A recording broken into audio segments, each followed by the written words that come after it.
రాష్ట్ర విద్యారంగంలో సంచలనం చోటు చేసుకుంది. రాష్ట్ర విద్యాశాఖ చైర్మన్గా ఉన్నటువంటి ఎవరైతే ఆకునూరు మురళి మాజీ ఐఏఎస్ ఉన్నారో ఆయన కొద్దిసేపటి క్రితమే సిఎస్కు రాజీనామా పత్రాన్ని సమర్పించడం జరిగింది. అయితే తెలంగాణలో విద్యా వ్యవస్థలో సంస్కరణలు తీసుకురావాలనే సదుద్దేశంతో సీఎం రేవంత్ రెడ్డి నేతృత్వంలోని రాష్ట్ర ప్రభుత్వం విద్యా కమిషన్ చైర్మన్గా ఆయనకు పదవి బాధ్యతలు అప్పగించింది.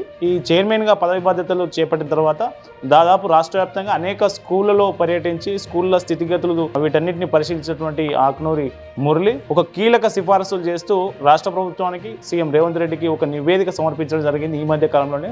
సో ఆ నివేదికలో కొన్ని అంశాలు బాగానే ఉన్నాయనే సానుకూలత వ్యక్తం అవగా అటు ఉపాధ్యాయ లోకం కావచ్చు, విద్యార్థి సంఘాల నుంచి కావచ్చు, అట్లాగే మేధావుల నుంచి కావచ్చు, కొన్ని అంశాలు మాత్రం వివాదాస్పదమయ్యాయి.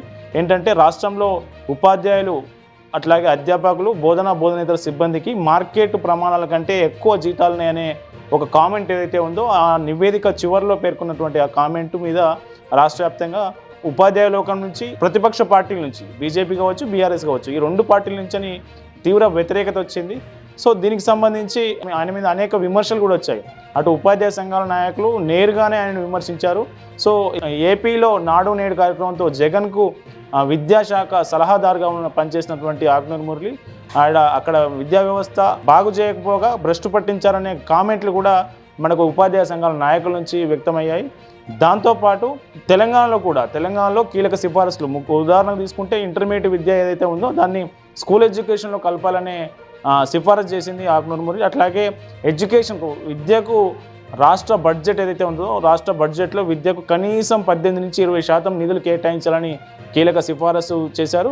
సో మొత్తంగా ఆయన చేసిన సిఫారసులకు సంబంధించి కొన్ని సానుకూల అంశాలు ఉంటే, కొన్ని ప్రతికూల అంశాలు అంటే వివాదాస్పదంగా మారిన అంశాలు కొన్ని ఉన్నాయి. సో ఫైనల్గా అటు ఉపాధ్యాయ సంఘాల నాయకుల ఒత్తిళ్లు కావచ్చు, ఇంటర్నల్గా ప్రభుత్వం ఈయన వైపు నిలబడకపోవడం కావచ్చు, సో ఇట్లాంటి అన్ని కారణాల వల్ల ఆయన కొంత ఒత్తిడికి గురై రాజీనామా సమర్పించినట్లు మనకు సచివాలయ వర్గాల ద్వారా తెలుస్తూ ఉంది. మరోవైపు ఆయన రాజీనామా పత్రంలో పేర్కొన్న దాని ప్రకారం నాకు ఇచ్చిన బాధ్యతను నేను సత్వరంగా పూర్తి చేశాను, ఇక నా అవసరం లేదు అన్నట్లుగానే ఆయన తన రాజీనామా లేఖలో పేర్కొనడం జరిగింది.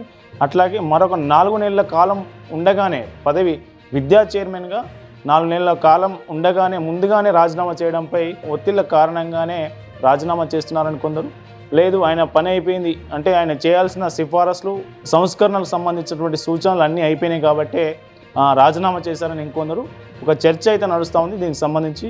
మొత్తంగా ఆకునూరి మురళి గతంలో మాజీ ఐఏఎస్గా పనిచేసి రిటైర్ అయ్యి అటు ఏపీలో విద్యా సలహాదారుగా పనిచేసి ఇక్కడ తెలంగాణ ప్రభుత్వంలో రాష్ట్ర ప్రభుత్వంలో కాంగ్రెస్ ప్రభుత్వంలో కీలక విద్యాశాఖ చైర్మన్గా పనిచేసి కొన్ని సిఫారసులు చేసి తన పదవీకాలం ముగియకముందే ఆయన రాజీనామా చేయడంపై చర్చ జరుగుతూ ఉంది. దీనికి సంబంధించి ఒక్కొక్కరు ఒక్కో విధంగా కామెంట్ చేస్తున్న పరిస్థితి.